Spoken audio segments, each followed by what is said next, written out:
Attention, cette vidéo a été tournée dans une propriété privée avec l'accord exclusif des propriétaires dans le cadre des Journées du patrimoine ayant lieu le 8 et 9 septembre 2018. Habituellement, il s'agit d'un délit, tenez-vous-en à la loi. Ici, on peut lire CPCR. Je viens de tomber sur des baraquements.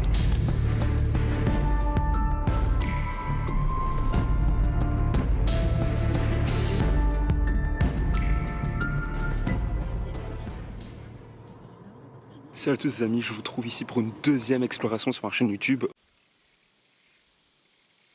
Je suis ici en pleine forêt à la recherche d'un ancien village de détenus allemands de la fin de la Seconde Guerre mondiale. Il y a plus de 50 000 hommes qui ont transité ici.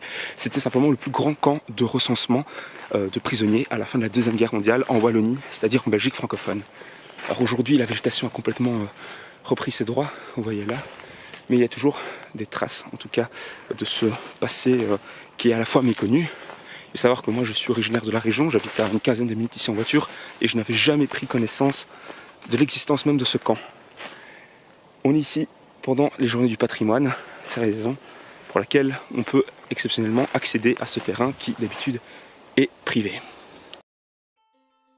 De septembre 1944 à février 1945, après la bataille des Ardennes, la Belgique est libérée. L'heure est au procès des officiers nazis et des collaborateurs belges. Mais que faire de ces 192 000 soldats allemands en relais de force ou bernés par une idéologie criminelle perverse dont la propagande a réussi à anéantir toute possibilité de rébellion?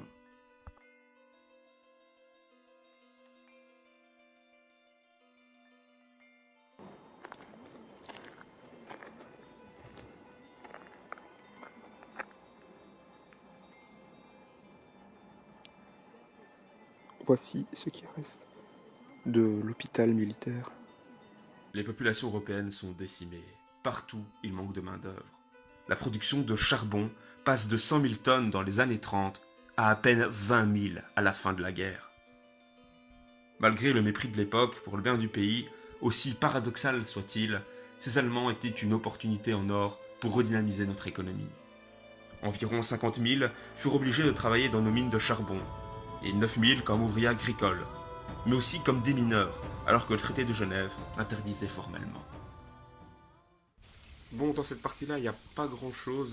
On va se rendre un peu plus loin, de l'autre côté de la forêt. On se croirait vraiment dans Jurassic Park, c'est fou. J'ai l'impression qu'il y a un dinosaure quelque part de caché, avec toutes ces fougères. Ah voilà, un panneau explicatif sur l'endroit où nous sommes.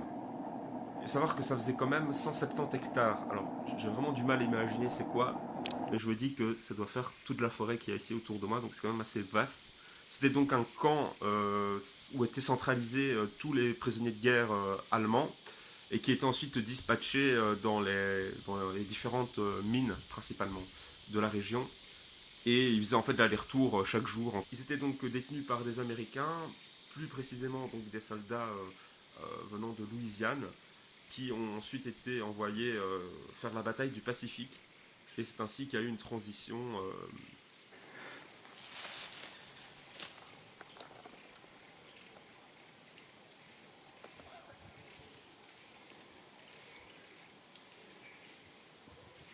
Je me trouve juste là. L'armée belge qui a repris le camp jusqu'en 1947.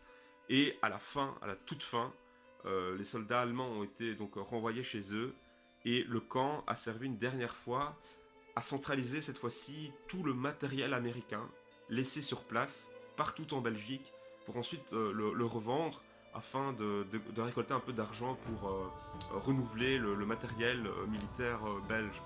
Et quelques traces ont subsisté quand même jusque dans les années 70 où à partir dans les années 80 là la végétation a vraiment pris le dessus. On a replanté des arbres exprès pour reboiser tout ça et pour ainsi tirer un trait sur ce passé un peu douloureux